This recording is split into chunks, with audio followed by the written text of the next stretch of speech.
आज ये देवी अहिल्याबाई होलकर जी की 300वीं जयंती के इस कार्यक्रम समापन के अवसर पर मैं सिर्फ एक ही संदेश देना चाहता हूँ।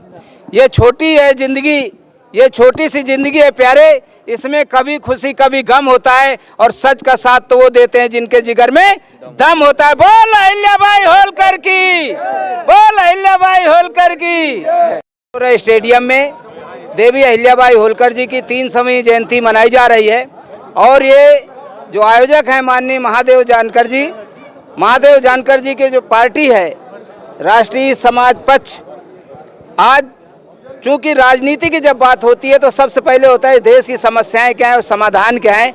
जब इस विषय में जाते हैं तो महादेव जानकर जी ने पहले कभी कहा था कि हम आएंगे सत्ता में तो वोटर पेंशन लागू करेंगे और ये मेरा लक्ष्य है कि जब तक इस देश में कोई ऐसी व्यवस्था नहीं होगी कि सबको मिले तब तक शायद समानता नहीं आएगी। देवी अहिल्याबाई होलकर जी जिन्होंने पूरे विश्व में कहे जहाँ तक अटक से कटक तक जो उन्होंने राज्य किया उसका एक ही मूल मंत्र था उनकी ईमानदारी, उनकी न्यायप्रियता। और न्यायप्रियता में आज इस देश में जिसकी सत्ता चल रही है आप समझ रहे हैं कि वहाँ न्याय बिल्कुल नहीं हो रहा है, लोग अन्याय से पीड़ित हैं। इसीलिए जब तक अभी इन्होंने 300 रुपये का नोट जो जारी किया है, मैं ऐसा उम्मीद करता हूँ कि जिस समय कांग्रेस की सरकार आएगी, राष्ट्रीय समाज पक्ष की सरकार आएगी, वोटर पेंशन जब जीडीपी का आधा महिला वोटर पेंशन लागू होगा तो हर एक महिला को जब 9,000 रुपये मिलेंगे तो 300 रुपये पर डे होता है। यही 300 रुपये जब पर डे महिलाओं को मिलेगा, वोटर पेंशन मिलेगा तो शायद इस देश में सभी लोग खुशहाल होंगे।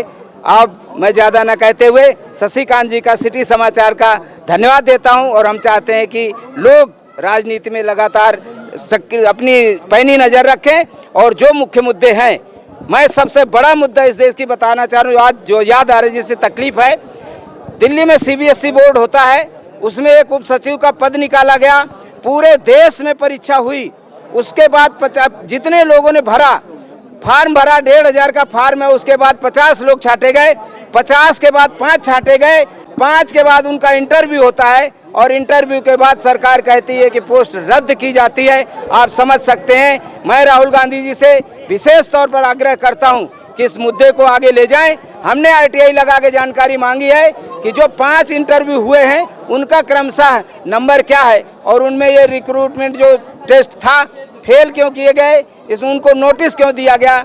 मैं ऐसा उम्मीद करता हूं कि कहीं न कहीं बैकडोर से दूसरे को लाना चाहते हैं। अगर वो लाना ही चाहते थे देश के नौजवानों को उन्होंने तंग क्यों किया। शशिकांत जी, आज आप इस हमारी जनसभा में आए और आपने पूरा कवर किया, इसके लिए बहुत बहुत शुक्रिया। जय हिंद, जय भारत, धन्यवाद।